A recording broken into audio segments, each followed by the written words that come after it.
Republican side, all eyes are on Michigan right now. Let's talk about that with CNN's Glenn Beck. His show on CNN Headline News is very popular. He's also got a huge bestseller called An Inconvenient Book. It's been a New York Times bestseller for weeks and weeks and weeks. I suspect you're even surprised at how well that. If I can do it, anybody can do it. Well, this is a great country, isn't it? It is. It's the best. Let's talk about these numbers that Bill just shared with us. What do you make of it?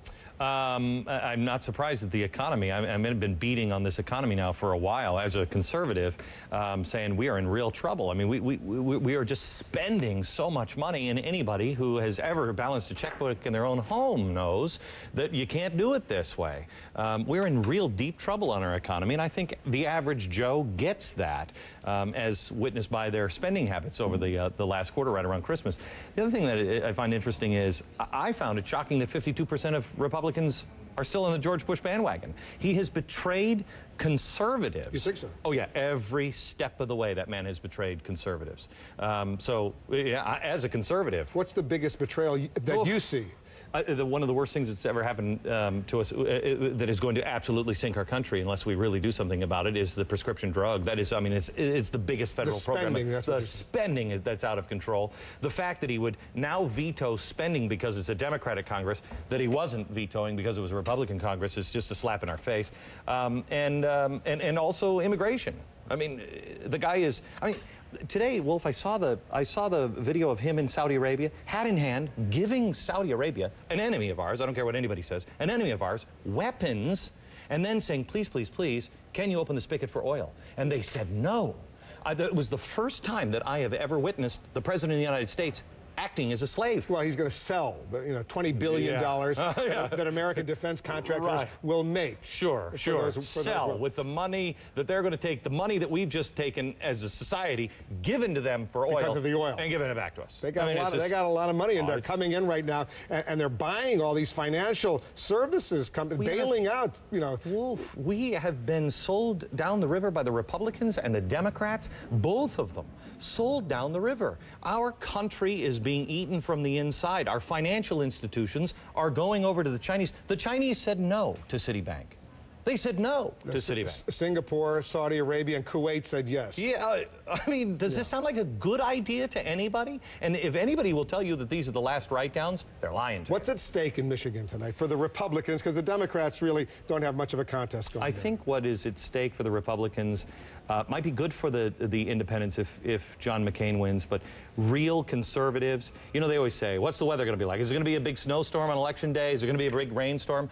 I know a lot of people who are conservatives that won't go out on a foggy day to vote for John McCain because of McCain-Lieberman, McCain-Feingold, McCain-Kennedy.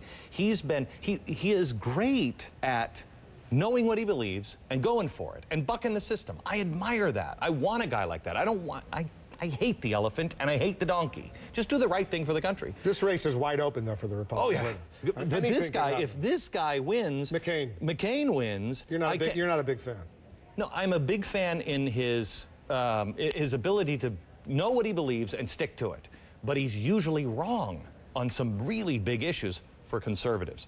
So I don't know how anybody as a conservative is going to vote for him. Tell us about, I don't want to go through all the details. You had a horror story when you went to the hospital for a routine procedure, but it's been a life-changing event for you because it's opened your eyes to a certain degree on health care in our country. I'm still, I asked if we could be seated because I'm still so dizzy from everything. My life is still not back.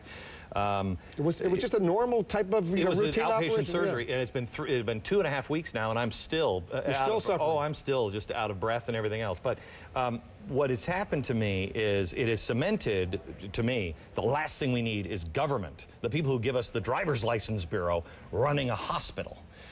Because I was treated, I really expected a new driver's license at the end of this ordeal in the hospital. We need to put compassion. We need to make sure, forget about money, all they're doing right now is jamming you out the door. Just get out of the hospital as fast as you can. We need somebody that can look at it and say. So who can do that? You know, I'm torn in 6 different directions as a conservative on who I would want. On this particular issue, I think Rudy Giuliani is the best at saying privatize, let's make sure we unleash the private sector to be able to do that. But I like the compassion of Romney, that I think he understands the private sector as well, but he also is, you know. What about the compassion of the Democrats who want universal health care? They want everybody to be able to get treatment. Yeah, that'll work for about 3 weeks. I think universal health care is the wrong direction for a couple of reasons. Again, if you like the experience that you have at the DMV, you're going to get that experience now at the hospitals because it'll be run by the government. They're not going to give you, for instance, this surgery that I had used to be a 3-day hospital stay. It's now an outpatient. And it was money that dictated it, not anything else. The government will do the same thing and even worse on that. That's the worst. Because the argument is the HMOs do that. The private health providers, they want them in and out so they don't have to spend a lot of money. Look at England, Canada, anywhere else and see how this works. It doesn't work.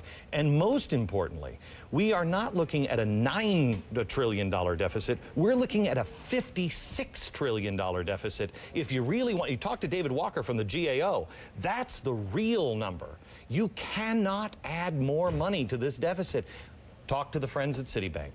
Talk to the people who are in the banking community today. We are crumbling from within. The last thing we need to do is heap more onto our government. Glenn Beck, his program at Headline News Prime, Headline Prime, we call it, right? Yes. 7 and 9 p.m. Eastern. His bestseller is called An Inconvenient Book. Who knows how long it's going to be on the bestsellers list. Congratulations on that. Thank you so much. Thanks for coming in. You bet.